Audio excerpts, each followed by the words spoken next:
Today, I'm going to tell 3 strange but true stories. But before we get into those stories, if you're a fan of the strange, dark, and mysterious delivered in story format, then you've come to the right place because that's all we do, and we upload once a week. So if that's of interest to you, please steal the like button's phone and completely rearrange the location of all their apps. Also, please subscribe to our channel and turn on all notifications so you don't miss any of our weekly uploads. Okay, let's get into today's stories. On the afternoon of September 27th, 1956, a 13-year-old boy named Neary Morgan was walking with his 2 younger brothers through a desert in South Australia called Maralinga. Neary and his brothers were members of an isolated Aboriginal tribe called the Martu, and they were out right now to hunt kangaroos for their family. So Neary had a spear, and his 2 younger brothers had a club, and they also had a boomerang. And for a while, they had been tracking this particular group of kangaroos. But every time they slowed down and, the brothers got ready to strike, the kangaroos would take off. And it was very frustrating. But eventually, as they were walking, this group of kangaroos stopped at a watering hole, which was just a few dozen yards away from them. And so at that point, the brothers knew this was their chance. These kangaroos were going to stay here long enough that they could strike. And so Neary signaled to his brothers that it was time to move. And so they got down in the brush and began advancing on the kangaroos. But after only taking a few steps, they heard this loud rumbling sound off in the distance. And as they looked to see what was going on, the sky suddenly was illuminated impossibly bright to the point where Neary is shielding his eyes to just see what's going on here. And as he was doing this extremely hot gust of wind came blasting through and literally knocked the brothers onto the ground, totally disorienting them. And then from the ground, at some point, Neary kind of turns his head and he happens to look in the direction of the watering hole where the kangaroos were. Then he sees them literally floating in the air, coming right over to him and then dropping on the ground. And then a moment later, it was like everything just went back to normal. The sky went back to a normal color. There was no more rumbling. There was no more wind. Except now, you have all these kangaroos just dead right in front of Neary and his brothers. Now, of course, Neary and his brothers had a lot to process here. They really had no idea what had happened. But they're looking at this bounty right in front of them, all these kangaroos, and they're thinking, what's just happened here was a gift from God. Clearly, what we just experienced was literally God lifting these kangaroos up, ending their lives, and putting them at our feet. This was a gift. And so eventually, Neary and his brothers, after kind of standing up and dusting themselves off, began lifting up these kangaroos and carrying as many as they could back to their tribe. And then that night, the tribe had this big celebration honoring this gift they had been given from God, and they had this big feast and they ate all this kangaroo meat. It was incredible. But then the next day, when the tribe woke up, everybody who had eaten any of that kangaroo was violently sick. Vomiting, rashes all over their body, aches, pain.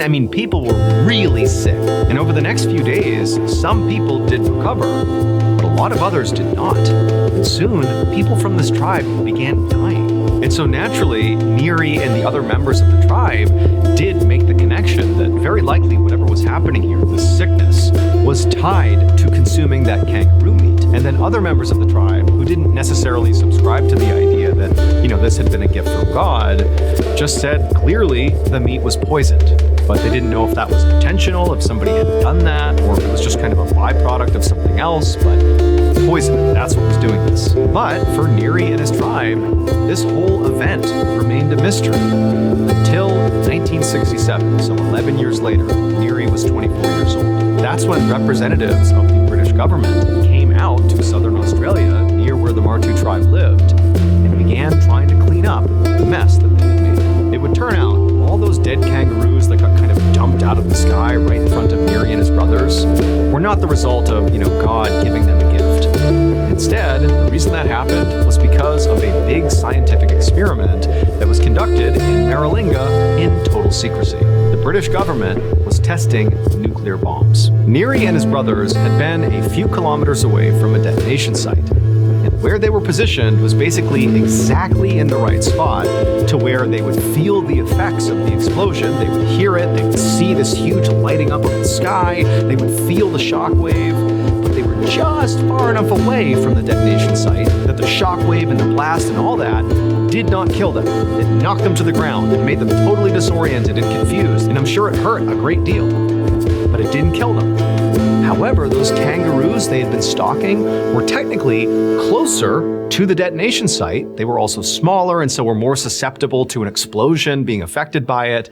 And so they were just close enough that when that shockwave passed through, it lifted up and obliterated the kangaroos and threw them right in front of Neri. They were like right at that perfect separation point. Neri and brothers just barely safe, kangaroos just barely in the lethal zone. And so keep in mind that Neri and his brothers did not know things like nuclear bombs existed. They're very isolated. They're completely cut off from sort of modern society. And so even though they saw a lot of indications that this was a bomb, they didn't really interpret it that way. Instead, they interpreted this as, oh, God has bestowed upon me this bounty. Like this is a gift from God. But in reality, it was just this explosion, and the meat the kangaroo made was not only devastated from the blast, but it was also littered with radiation from the blast. And so the members of the tribe who ate the kangaroo meat immediately got radiation sickness and began to die. An unknown number of people died from these nuclear bomb tests, and it would take 11 years before the British government would come in and begin cleaning up the nuclear waste. The Australian government ultimately paid $13.5 million in compensation to Aboriginal tribes that were affected by these tests. As for Neri, he survived, and today he's actually in his 80s. He continues to tell his story to younger generations. You know the feeling you get when you're listening to a story and it's so good that you're completely wrapped up in it and you simply have to know how it ends? Well, I can tell you that feeling, that is the power of Audible. Whether you're driving to work or hitting those 10,000 steps or just decompressing after a long day, with Audible, there's always a great story waiting for you. Strange tales, history, conspiracies, and everything in between. And the best part, it's just a play button away. Unleash your adventurous side with Audible's vast library of entertainment. Sink into gripping titles that will keep you guessing until the very last second. Discover exclusive, captivating Audible originals you literally can't get anywhere else. And also, be the first to experience exciting new releases from your favorite authors. I am still totally hooked on Tom Perrotta's thought-provoking title called The Leftovers. Even if you've already read that story, the audiobook version is a whole different experience. Audible always is. Discover what lies beyond the edge of your seat. Your next great adventure awaits on Audible. Start listening today when you sign up for a free 30-day trial at audible.com/Mr. Ballin. Okay, back to the stories.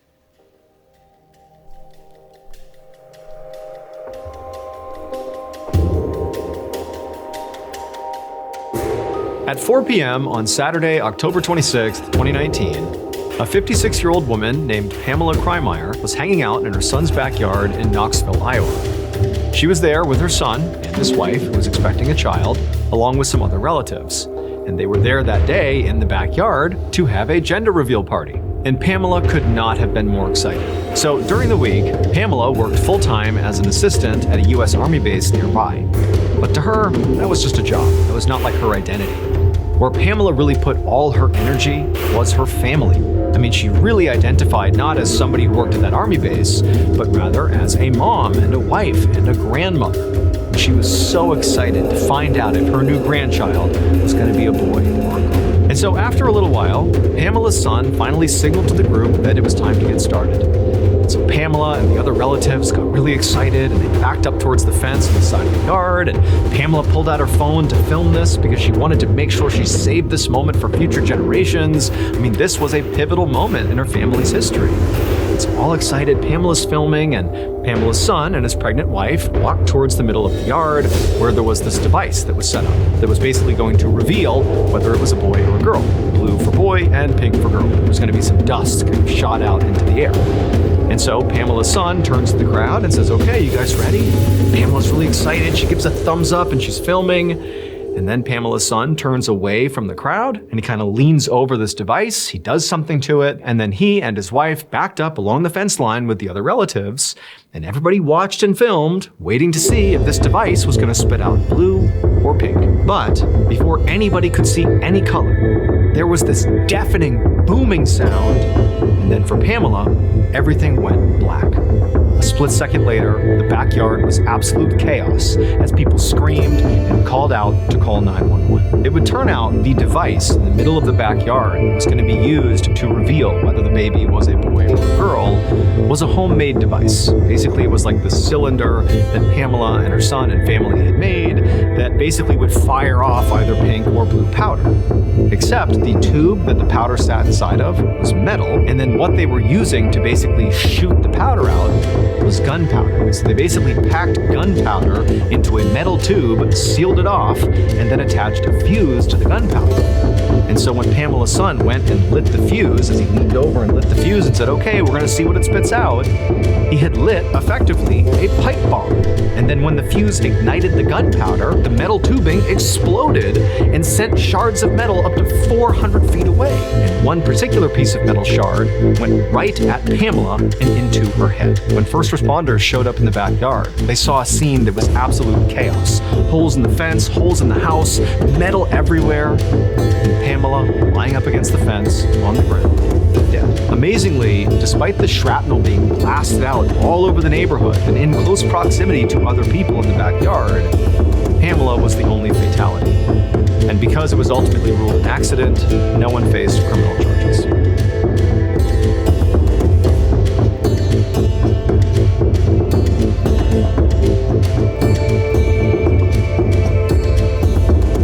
On the morning of October 30th, 2014, a 54-year-old Russian pilot named Sergei Galitsky, along with his translator, walked into the Flight Safety International building in Wichita, Kansas. This building was inside of the Wichita National Airport, and it was basically just a big training facility for pilots. Once inside, Sergei walked up to the front desk and explained to the clerk in Russian that he was here that day to try to get a certification for a particular type of Cessna plane. His translator then repeated what he said in English to the clerk, at which point the clerk nodded and said they would go back and get Sergei's instructor. A few moments later, the clerk returned, now with a 78-year-old man named Jay Ferguson, who was the instructor. Jay introduced himself to Sergei and the translator. They all shook hands, and then Jay led the two deeper into the building. And as soon as they were inside, Sergei and the translator saw all this crazy high-tech training equipment basically everywhere they looked. Eventually, Jay came to a stop in front of this big, white, circular pod that was up on top of this electronic base. Now, to the untrained eye, this might look like a futuristic amusement park ride,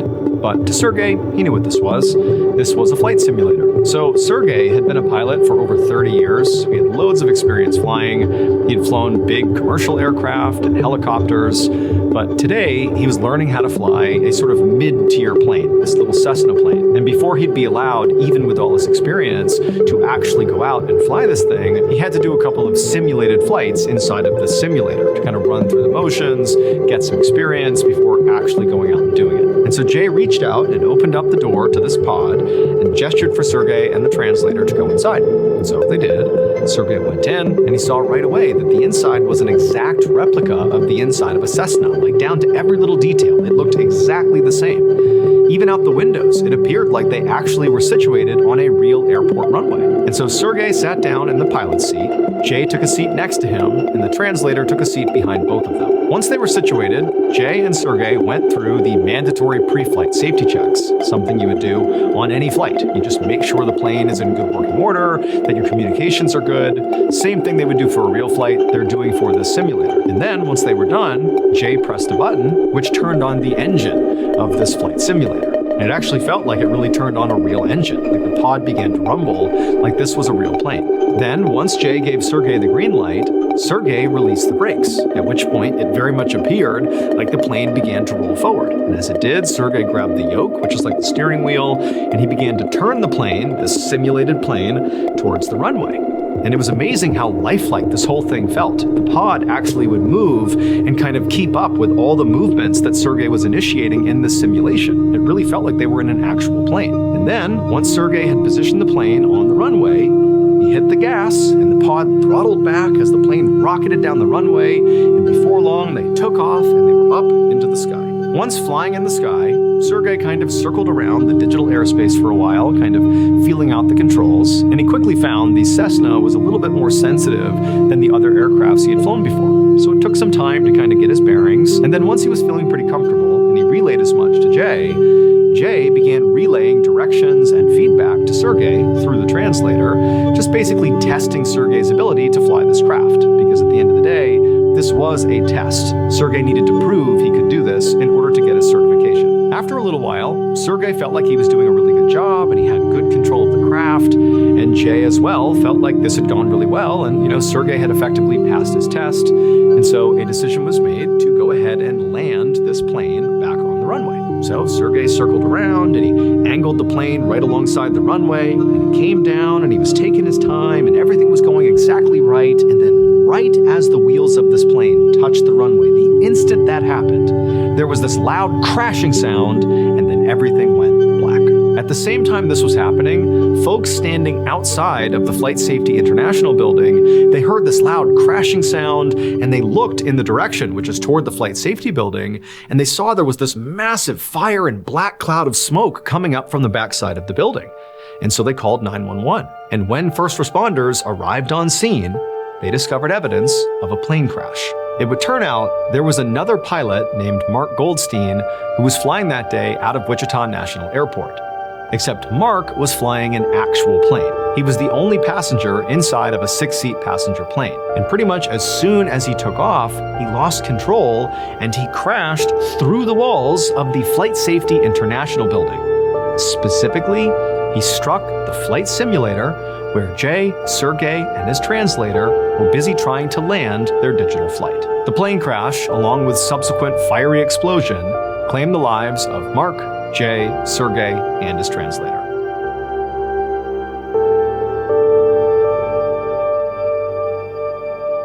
In case you haven't heard yet, our newest graphic novel, Mr. Ballin Presents Where Nightmares Live, is available for pre-order right now.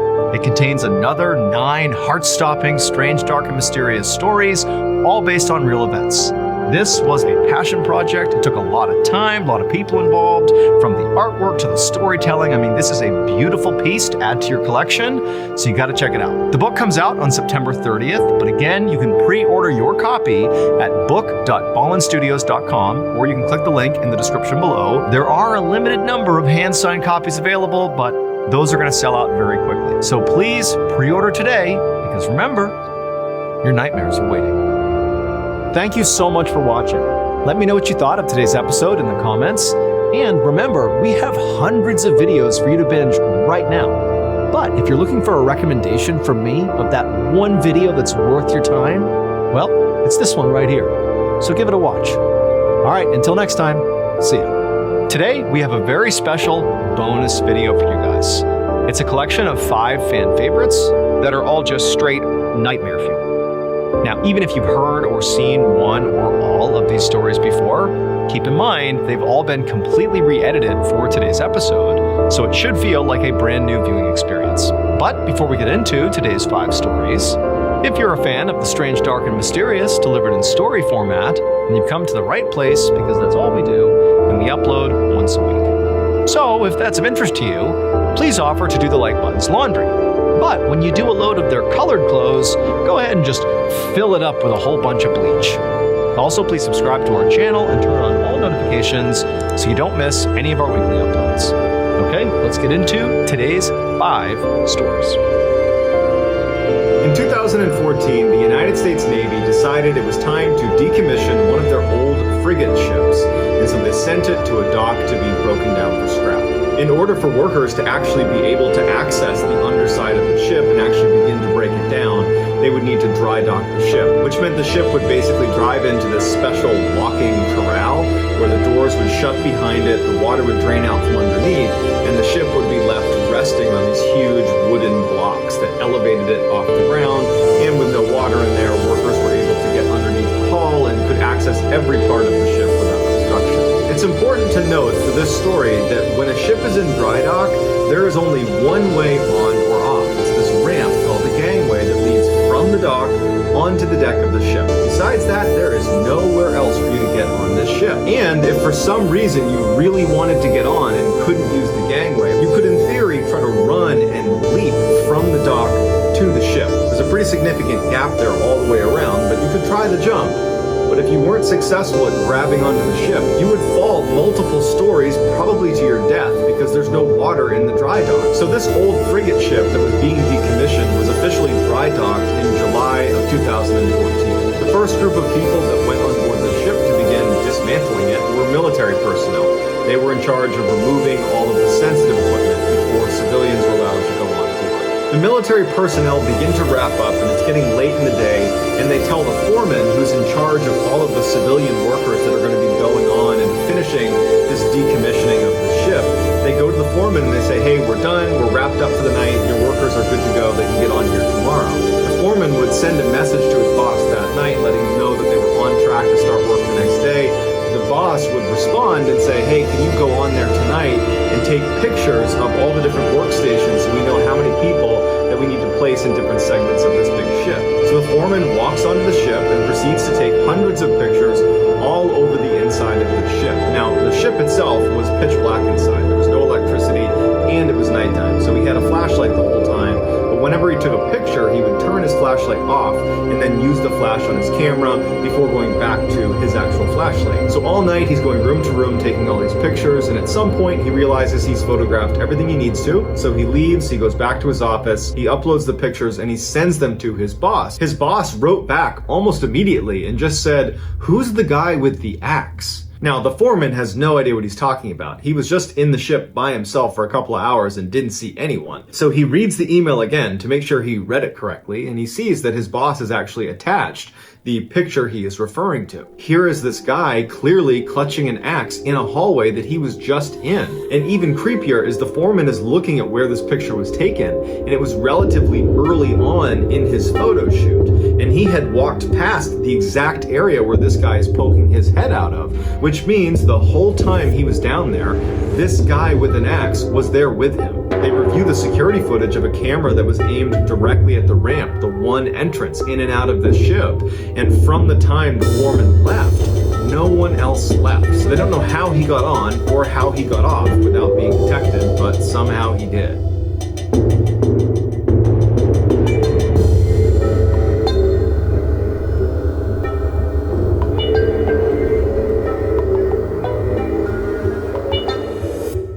In July of 2016, a woman living in Chicago, Illinois, named Jordan Baranskis opened her eyes and realized that she had fallen asleep on the couch the night before. She looked up and the TV was still on, and then she looked down at the other section of the couch, and her boyfriend, Matt, was also asleep on the couch. As much as she wanted to keep sleeping alongside her boyfriend, she had work that day, so she stood up, turned the TV off, and made her way upstairs to get ready. As soon as she got upstairs, the first thing she did was go into her bedroom and get her purse that she left on the foot of the bed. But when she got in the room, her purse wasn't there. So she leaves her bedroom and she starts searching all the rooms upstairs, and she can't find her purse. And she's thinking to herself, I'm certain I had it the night before. I remember rifling through my purse before going downstairs and starting to fold laundry before ultimately falling asleep on the couch. So after spending about 15 minutes looking for the purse unsuccessfully, and now she's starting to stress because she's going to be late for work because she can't find the purse, she goes downstairs and she wakes Matt up and says, hey, I gotta find my purse. I thought I left it upstairs, but apparently I didn't. Can you help me look for it? Matt rolls over. He doesn't really want to get up because he's pretty tired and he doesn't have work, so he doesn't want to wake up right now. And he says, well, are you sure you didn't leave it at the restaurant last night? I mean, you already looked. It's probably not here. You want to just give him a call and see if you left it there?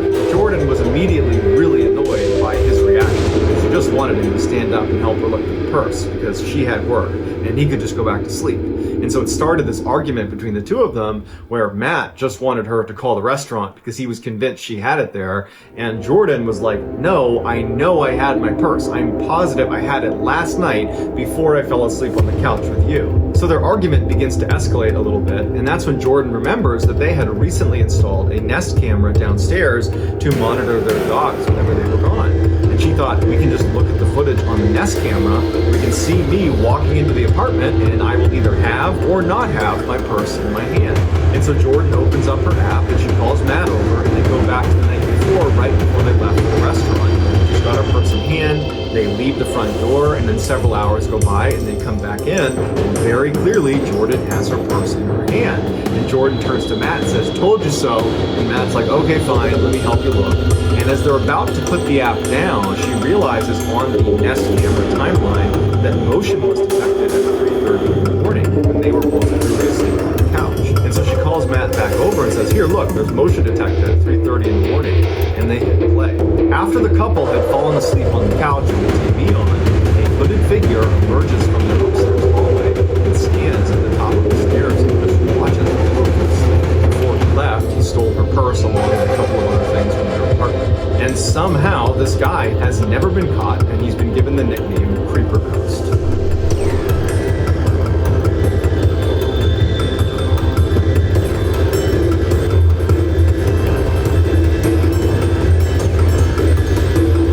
In early 1974, 31-year-old Michael Taylor was living happily with his wife Christine and their 5 children in Ossett, which is a small town in central England. Michael was described as a great father and a great husband who had an excellent sense of humor.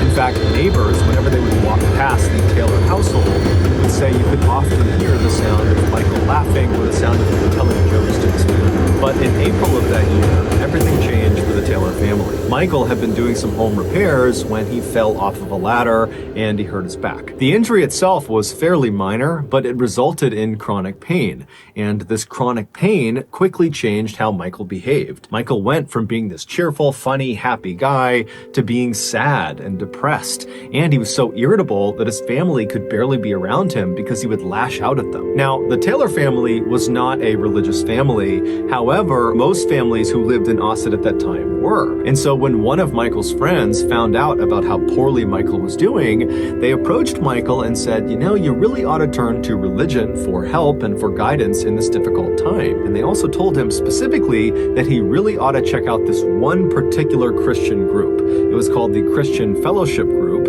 and all it was a prayer group for Christians who wanted more religious support beyond just going to church on Sundays. But this friend of Michael's told him that the real draw of this group was the group's leader. Her name was Marie Robinson, and she was this 21-year-old, extremely friendly and energetic and charismatic person who just had this incredible way of making all of her members really feel like they belonged. And so Michael's friend was telling him that he really thought Marie could be the difference maker for him, that she could help him get back to normal. And so Michael, he trusted this friend, and he really didn't have much to lose at this point. He was already at rock bottom, and so he agrees to go check this group out. So on September 12th of that year, Michael makes his way to the church where this fellowship group is held.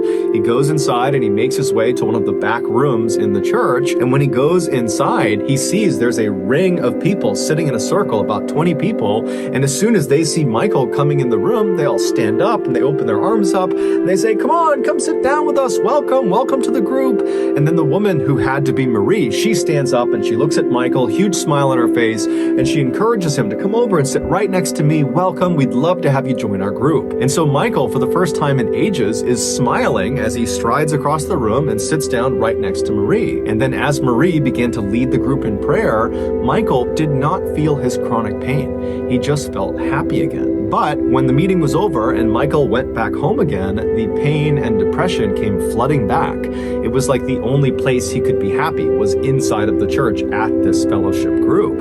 And so over the next couple of weeks, Michael completely prioritized this group. He went to all of their meetings, and over the course of these couple of weeks, Michael became very close with Marie, and apparently Marie became very close with Michael, to the point where the two of them would stay after the meetings were over, and just those two would sequester themselves in quiet prayer. No one knew what they did in there, but it just seemed like they were developing a real relationship. And in fact, many people in this group suspected they were having an affair. And before long, the rumors in the church had spread outside and were all over Ossett.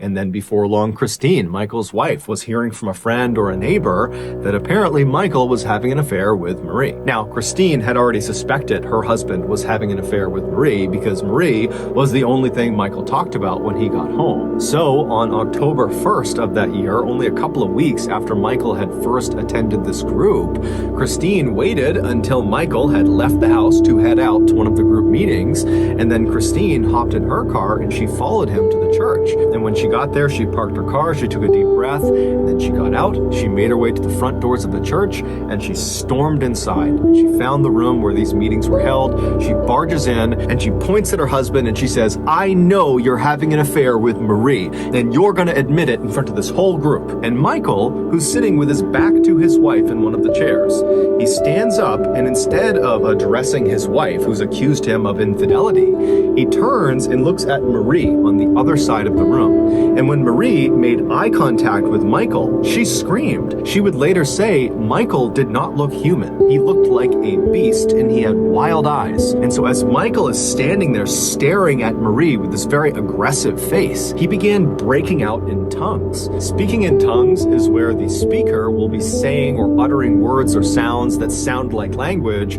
but the speaker doesn't know what they mean. The idea is some entity has come inside of their body, and this entity is dictating their speech. And so Michael is broken out in tongues. He's barking these words and sounds at Marie, and everyone inside of the room has no idea what to make of this. Everything has happened so suddenly, and it's so surprising. You have the wife suddenly coming in and aggressively accusing her husband of cheating, and Michael is not responding to it. He's acting totally crazy. And then before anyone can do anything, Michael goes from just barking in strange languages at Marie to suddenly rushing across the room as if he's going to attack her. And when he does that, the rest of the members jump on top of him and hold him down. And despite there being like 10 or 15 people holding him down, Michael is still trying to get up, and he's screaming and snarling and yelling at Marie. And then Marie suddenly breaks out into tongues too. And it's only then that Michael stops trying to force himself up out of this pig pile that's on top of him, and instead he just continues to speak in tongues to her. And so the two of them are looking at each other speaking in tongues, and the rest of the group is just totally dumbfounded, and so they just begin praying. And then after about an hour, Michael just collapses. It's like he went unconscious. And at that point, everybody in the room just goes silent, and they look at Michael, and then Michael kind of opens his eyes, and it's almost like he's waking up, and he begins looking around frantically, trying to figure out what had just happened. Michael would claim he had no memory of what had just happened to him. And so at this point, Marie would tell him and Christine that she believed Michael was possessed by a demonic force, and the only thing they could do at this point would be to perform an exorcism. An exorcism is an expulsion or attempted expulsion of a supposedly evil spirit inside of a person or a place. Michael and Christine were at a loss. They had no idea what to do in this situation. They were both kind of in shock for very different reasons, and so they just kind of deferred to Marie's judgment and said, yeah, I think an exorcism is the way to go. So Christine and Michael just leave the church and go home, and then the next morning, Marie would get in touch with the Anglican Church of England and would request an exorcism. And after hearing about what was going on with Michael, the Anglican Church would say, yeah, that does sound like he needs an exorcism. And so the following day, they would send out two of their best exorcists named Peter and Raymond. And so Peter and Raymond, they get to Ossett, they go to Michael's house, and they observe him, and very quickly they determine that it does seem like Michael is possessed by at least one demonic force. And so they tell Michael, the only thing we can do here is perform this exorcism, but we need you to agree to it. And so Michael says, okay, yeah, I agree to this exorcism, and so would his wife, because she at this point is just completely unsure what to do. She's just going along for the ride. So a day later, on October 4th at 10 p.m., Michael, his wife, and the rest of the members of this fellowship group, along with Peter and Raymond, they would all meet at this other church in a neighboring town. And as soon as Michael had been positioned in the middle of this group in this chair, Peter and Raymond began the ritual by praying. And as soon as they did, Michael began screaming out in tongues, and he began writhing around, and he fell to the ground, and he began contorting his body in grotesque positions, as if the words Peter and Raymond were saying were physically harming Michael. And so after 8 hours of this, during which they had to actually tie Michael down to prevent him from hurting other members or hurting himself, after 8 hours, they finally just came to a stop. Peter and Raymond were exhausted. exhausted. It looked very much like Michael too was exhausted. And as soon as they stopped the ritual, Michael just kind of collapsed on the ground as if he had fallen unconscious. And then at some point he kind of wakes up, he's looking around wildly, he's still tied down to the ground, and he's acting like he has no idea what's just happened. And at this point, Peter and Raymond, they tell him that, the exorcism was mostly successful. We identified 40 demons inside of you, and this exorcism was able to expel 37 of them. So that means there's still 3 demons inside of you. Now, we can't do it right now. We're too tired, you're too exhausted. So go home, get some rest, and tomorrow we will finish this exorcism. We will get rid of those 3 demons, and you will be just fine. And so Michael and Christine, they get their things, and they leave the church, and they head home. A few hours later, around noon, a woman who lived near where Michael Taylor and his family lived thought she heard something strange outside of her house. It sounded like someone yelling. And so she went to the front of the house, and she pulled the curtain aside on one of the windows, and outside, walking down the street completely naked, covered in blood, was Michael Taylor, and he was saying something about Satan. And so this woman, she calls the police show up, and they find Michael. He had curled up on the sidewalk outside of this woman's house, and he was giggling like a child in the fetal position. And so the police approach him, and at some point Michael apparently snaps out of it, and he starts looking up at the police like he has no idea what's going on, and eventually they would get him to tell them his name and where he lived. And so after calling in backup to deal with Michael, the responding officers made their way to Michael's residence. So they go inside, and immediately, as soon as they see what's in there, one of the officers just turns around and runs outside and begins dry heaving. The inside of the Taylor family home would become one of the most infamous crime scenes in English history. A few hours earlier, when Michael and his wife had come home from the exorcism, they had gone inside, and then Michael had fallen into one of his trances and began beating his wife. And then at some point, she fell to the ground and either was dead or was in the process of dying, at which point Michael jumped on top of her, and using only his hands, he ripped her face off and flung it across the room. And then as she's laying there bleeding to death, he began rubbing her blood all over his body. And then after she had finally died, he tracked down the family dog and killed the dog as well. Fortunately, their 5 children were not home at the time of this attack, and so they were unharmed. During Michael's trial, the prosecution and the defense blamed the Anglican Church of England and Marie and her religious group for effectively convincing Michael he was possessed with demons, which caused him to act out violently and kill his wife. And so ultimately, Michael would be found not guilty by reason of insanity, and after only 4 years of psychiatric care, he was released. And today, he is still living free in Ossett. But despite the legal outcomes of this case, there are many people, both religious and not religious, who believe the Michael Taylor case is one of the only true demonic possession cases in modern history. Also, just to close the loop, we don't know for sure if Michael and Marie were having an affair, but it is assumed they were.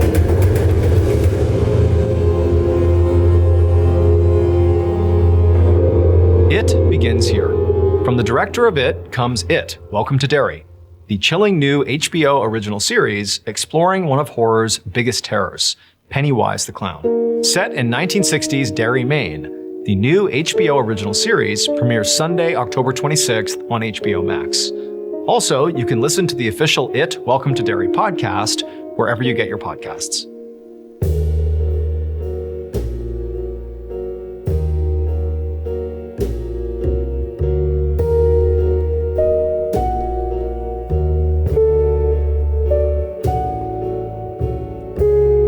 In 1898, a 12-year-old boy was playing at this river that ran near his house. He was out in the forest, he was playing to this river, and he had a bow and arrow, and he was practicing shooting his bow and arrow. And after a little while, he got bored of his bow and arrow, and he went to the stream itself, and he started to build a little dam in the river to try to catch some fish. And as he's building this thing up, he's down on his knees building up this little dam in the river, he notices someone is walking down the river towards him. And he looks up, and he would describe this person as looking normal, a normal-looking stranger. It's a gentleman who shows up. He's wearing a nice suit.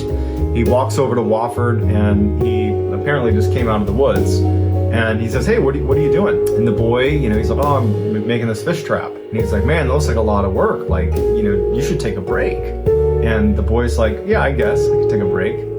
And the gentleman just says, well, if you want, while you're taking this break, you could come to my house. It's just up past the bend here. My family's there. You can have a meal with us, and then you can come back and you can finish your fish trap. And so, this is a different time. This is the late 1800s, and I'm not suggesting that at the time it was totally cool to go with strangers into weird houses in the forest. But the boy felt compelled to say yes. He didn't want to be rude, and maybe his fear of strangers is less extreme than it is, for us today in 2020. And so he agrees to go with the man. They make their way up past the river into the forest a little bit, and they come up to this cabin. Now, the boy played in the woods here, and he had never seen this house before. But he's not too concerned, because as soon as he gets to the house, this cabin in the woods, he sees that the lights are on, and he hears kids playing inside, and a close family friend of his family's is sitting on the porch talking to one of the other apparently family members of the stranger.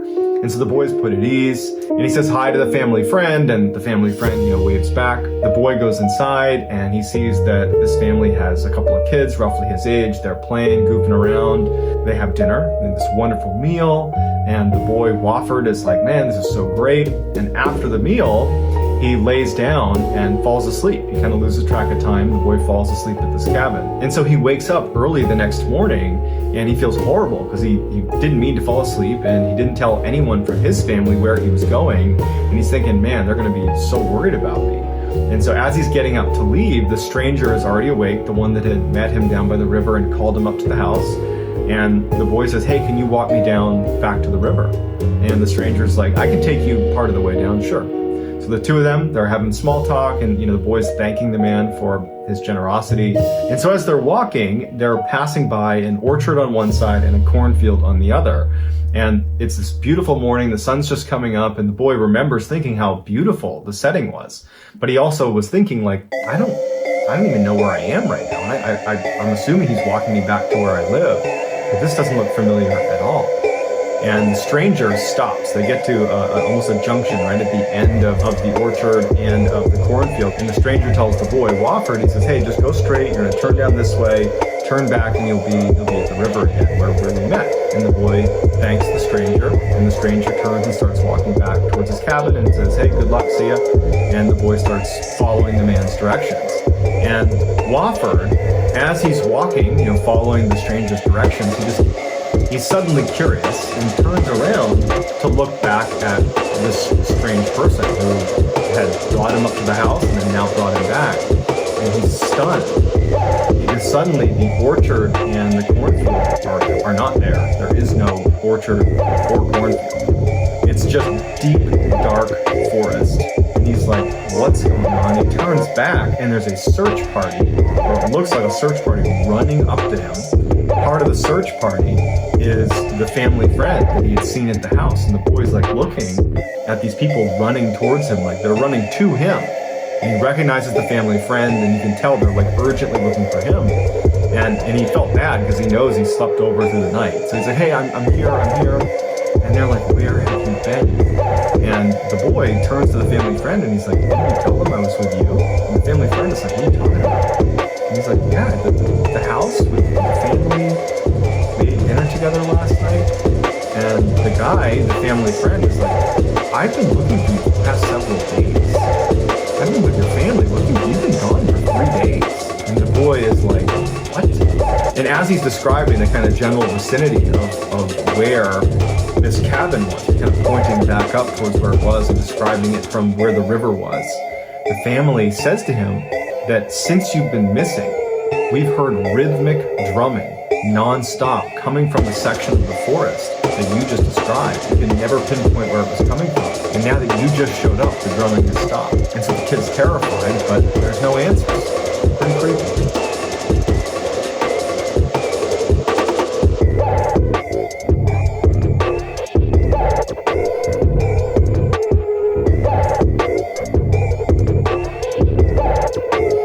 By early 1999, Christopher Case was living his best life. He was 35 years old. He had moved out to Seattle to pursue a career in music, and he had landed a job at a music company in Seattle, and he had risen to the rank of executive at that company. He was incredibly fit. He was known for being at the gym 7 days a week. He took vitamins. He took his health very seriously. He had loads of friends. People really liked him. He was very close with his family. And, despite all that, despite his popularity and success, he had been single for years. And even though he was not actively seeking a companion, his friends and family were continuously trying to set him up on dates. But Chris would prefer to not go on a date and actually stay home by himself and listen to music, because Chris had an obsession with a very specific type of music. He loved music from ancient times, specifically from Egypt. And so he would stay home instead of go out on dates and, crush ancient Egyptian music. That was like his idea of a great night. On April 11th of 1999, Chris was on a business trip because part of his job required a ton of travel. And he was on a trip with a couple of his coworkers, who were also friends of his. They go out to San Francisco, and on the 11th, they decide to go out for dinner that night. And one of his coworkers decides to bring along a friend who was someone that lived in the area. So they get to dinner, and one of them has their friend, who's an older woman, very attractive, very kind of intense-looking woman. She was about 20 years older than Chris. That was his guess. And she sits down, and the four of them are just kind of having a nice conversation. And at some point, the older woman really takes an interest in Chris. And Chris takes an interest in her because it would turn out that they had a lot in common. And then she actually admitted to him that she was really into music from ancient times and actually has a specific interest in music from ancient Egypt. And so to Chris, he's like, how can this be? This is my passion. I love that type of music. And they really hit it off. Now, Chris was not looking for any sort of romantic involvement with this woman. He was just so excited to talk about something he loved. And so all night, Chris and this older woman are chatting it up, and they're super into each other. He was looking at her purely from a platonic sense, but it was becoming clear by the end of the night, at least Chris was realizing this, that she was looking at him with a romantic angle. She was interested in Chris. And in fact, right as he's kind of realizing this, she asks him if he wants to leave with her and go back to her place. And he politely declines because he's not interested. He loved chatting with her about music and other things they had in common, but he wasn't interested in her romantically. And she became a little bit more aggressive and said, no, come on, let's get out of here. I got a place right down the road. We can go listen to music and hang out at my place. And he felt really uncomfortable and kept saying no, but she wouldn't let it go. And so finally, as she's literally trying to get him to say yes, he says, hey, you know what? I've had a long night and I'm going to go. And so he stands up to leave, and the woman goes from being very flirtatious and friendly to very angry at Chris. And she looks at him and kind of abruptly says to him, I'm actually a witch, and I'm going to put a curse on you. You're going to be dead within a week. Okay. And he just leaves. So the next morning, on April 12th, Chris gets up and he heads to the airport and he flies back to Seattle. When he lands in Seattle, he calls his friend Sammy, who was one of his very close friends back when he lived on the East Coast. He just wanted to share this weird experience with a close friend, and so they're kind of laughing about the whole thing. Neither of them are taking the curse seriously at all. It was like, you really dodged a bullet. It's good you did not go home with her. So in good spirits, Chris hangs up the phone with Sammy, and for the next 24 hours, Chris would fall right back into his regular daily life in Seattle. Nothing out of the ordinary happened. But all that would change starting the night of April 13th, which would have been 48 hours after his encounter with this woman in San Francisco. So Chris lives alone, he doesn't have pets, and he gets into bed that night, and he's laying there, and before he falls asleep, he hears whispering coming from outside of his bedroom in the kitchen area, kind of near the front door. And he's thinking to himself, like, I didn't hear this whispering. No one's in here, what's going on? And he's hearing the whispering, and then it kind of stops. And before he gets up to investigate, he's like, okay, I probably was just hearing things that wasn't real. And he's just kind of laying there trying to go to sleep, and then he hears it again. Except now it's not coming from the kitchen area, it's coming from a separate area in his apartment outside of the room he's in. And so now he's wondering, like, did someone sneak into my house? Like, is there a burglar in my house right now? And so he quietly gets out of his bed and he walks over to his door, he opens it up, and you can still hear the whispering, and it's coming from like his laundry room a little ways away. And as soon as he opens the door and he pokes his head out, the whispering stops. And he's just standing there, like, looking around, like, hoping that there isn't anything in his apartment. And then out of the corner of his eye, near the front door, he sees something dash across his periphery. Like a shadowy figure basically darts across the room. And so he looks over, and he's immediately afraid that it really is a burglar in his room. And as he's looking, he's turning the light on next to him, he's looking around, and he starts hearing the whispering again, and now it's coming from another section of his house. So he just starts turning on all the lights and looking around to try to, like, make sure no one's in his apartment. He's not even thinking about the whispering, he's just looking for this shadowy figure that he saw run past him. And so he's looking all over his apartment, all the lights are on, it's a small apartment, and as soon as he feels comfortable that the door is locked still, everything's locked, and there's nobody here, that's when he realizes that whispering is still happening. So he turns back around, and now the whispering's coming from his bedroom where he was. So he walks over to his bedroom and looks inside, and he can't pinpoint the whispering. Like, he keeps hearing it and walking to wherever it's coming from, and as soon as he gets near it, the whispering stops. And he's thinking to himself, like, am I dreaming?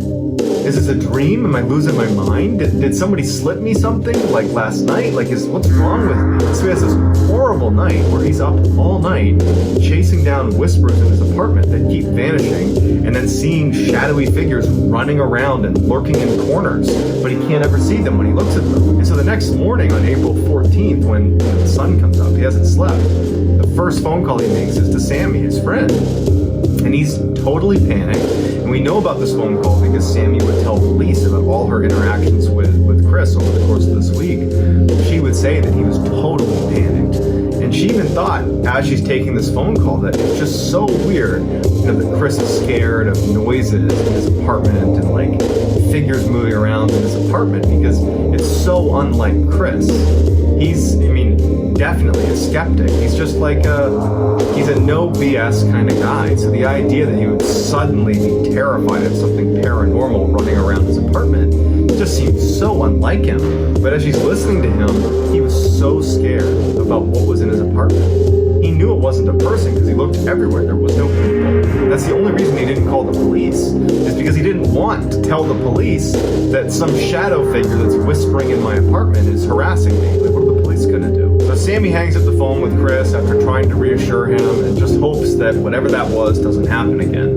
But unfortunately for Chris, the night of the 14th now, he's going to bed again, and he starts hearing the whispers, and immediately he's out there looking, lights on. He's looking for these whispers. They keep disappearing. He can't find the source. He's getting frustrated. He's scared. He keeps seeing that thing dart around his apartment. Except this night, he also noticed that he would look, and he could get close enough to where he could break out the silhouette of what looked like a person, like lingering in the corner of his apartment, but he'd go closer to it and it would disappear. It was like the manifestations of what he was seeing, the whispers and this figure running around his apartment, were becoming more vivid. But he's also thinking, like, I didn't sleep the night before. This could be my imagination. I don't know what's happening, but he's spiraling, and he knows it. So the next day on the 15th, he doesn't call Sammy, but he calls a couple of his other friends that are anonymous, and they would all tell police that they got a similar story that Sammy had gotten that first night after the 14th. No matter what was happening, Chris believed it was happening, and Chris was terrified. But this wasn't even the worst of it yet. So that night on the 15th, Chris gets in bed, and now he's barely slept for 2 consecutive nights. And he's determined to just go to sleep. That he's trying to tell himself that everything that you've experienced the past couple nights is probably brought on by stress. It's brought on by now certainly a lack of sleep. So he's telling himself, like, just go to sleep. Just get in bed and go to sleep. So he gets in bed and he's laying there, and he does fall asleep. But he wakes up in the middle of the night and he can't move his body. He's paralyzed. He can't move. He's totally awake. And he starts hearing whispering. And now his level of fear is so high because now he's immobile. But the past 2 nights he's heard that whispering in his apartment. He's seen that figure moving around his apartment. So he's laying there in darkness because he went to bed in darkness. And he starts hearing whispering outside of the bed stops. And he starts hearing whispering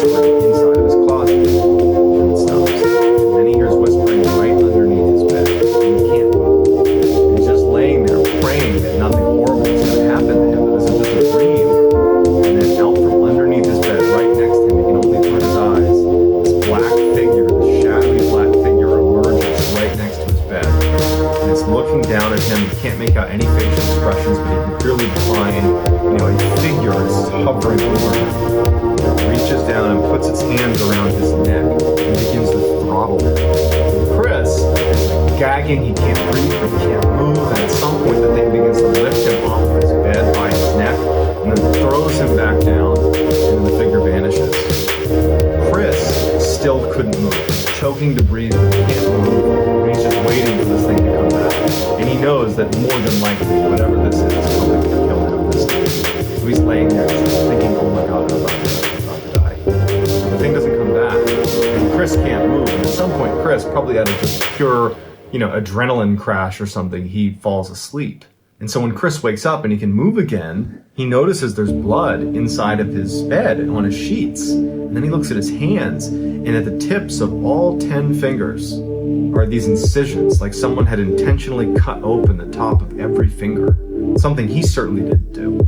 And his bed is covered in blood from these 10 cuts on his hands. And then he feels his neck, and it feels tender. And it turns out he had marks on his neck. It was all bruised up from this thing choking him out. And it brought him back to that really happened. He's now actually in fear for his life. Chris immediately calls Sammy and tells Sammy everything that happened. And Sammy can't believe any of it. She felt helpless because she's on the other side of the country.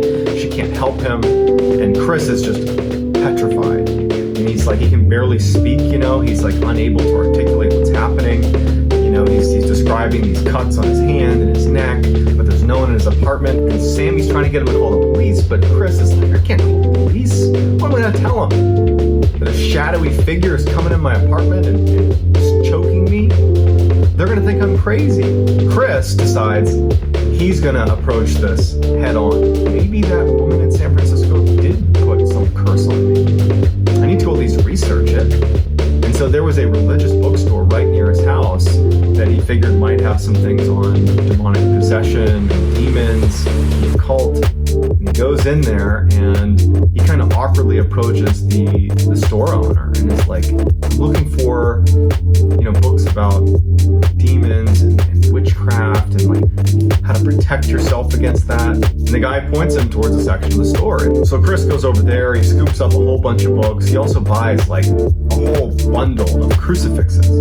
So at least 10. So he's got all these crucifixes, he's got all these books about demonic possession and witchcraft. He buys all of that and he leaves. He goes back to his apartment. When he gets back, after doing some research, he ends up putting these crucifixes all over his apartment, every room. And he takes salt and he draws a line all through his apartment against the baseboard of every wall in the house.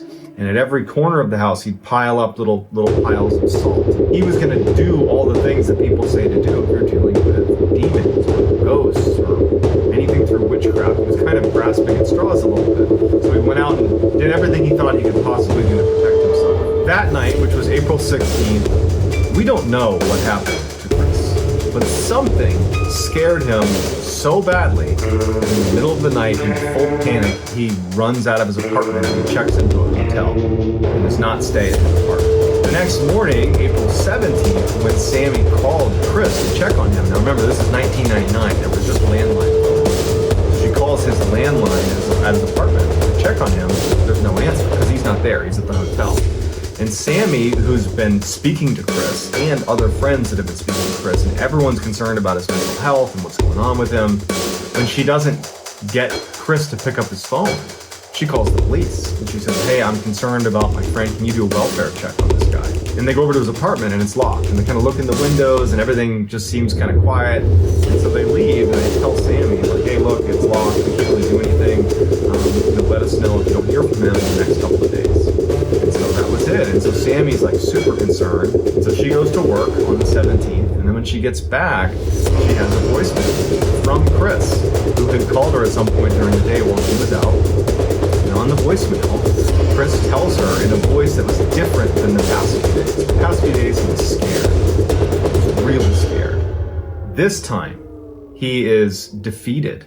He was resigned to whatever was going on. And he says to Sammy on the voicemail, he's under attack. And that tonight, they're going to kill me. And there's nothing I can do. As soon as she's done listening to the message, Sammy calls Chris, but she can't get in touch with him. she knows she just talked to the police who were there at his apartment that day. They're probably just going to tell her, like, hey, wait until tomorrow. We just told you, earlier, just give it a couple days.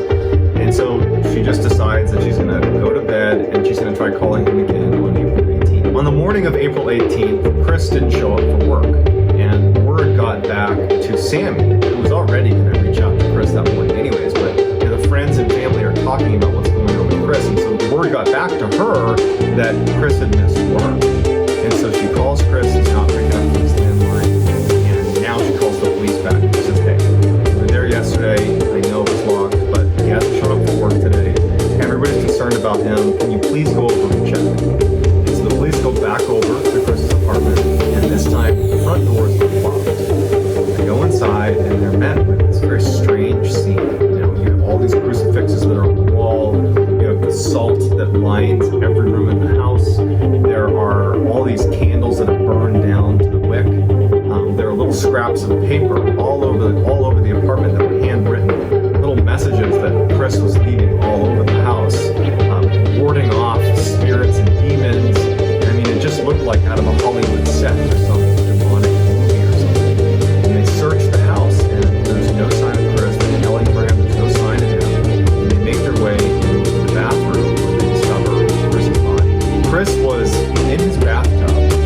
No water in the bathtub. He's fully clothed. There's all these candles all around the outside of this bathtub. There's more crucifixes, weird relics that are in the bathroom with him, and he's on his knees and he's slouched up against the wall with his hands kind of tucked against his chest. He had no external injuries. He was just dead. And so the police take Chris's body, and the coroner comes in and does a report, and it comes out that Chris died of natural causes. He died of a heart attack.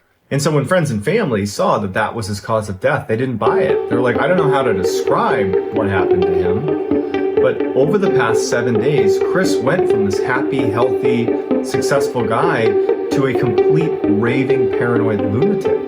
And no one knows why. It's certainly possible that it was just a very poorly timed heart attack, mixed in with someone having a psychotic break. Or some people say that he really was cursed by that woman in San Francisco, and that was the result. I mean, she said, you're going to die within the week, and he literally died within the week.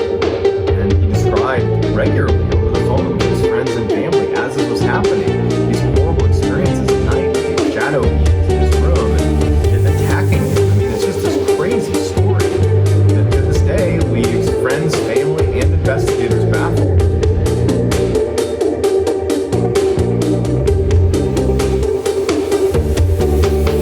Thank you so much for watching. Let me know what you thought of today's episode in the comments. And remember, we have hundreds of videos for you to binge right now. But if you're looking for a recommendation from me of that one video that's worth your time, well, it's this one right here. So give it a watch. All right, until next time, see you.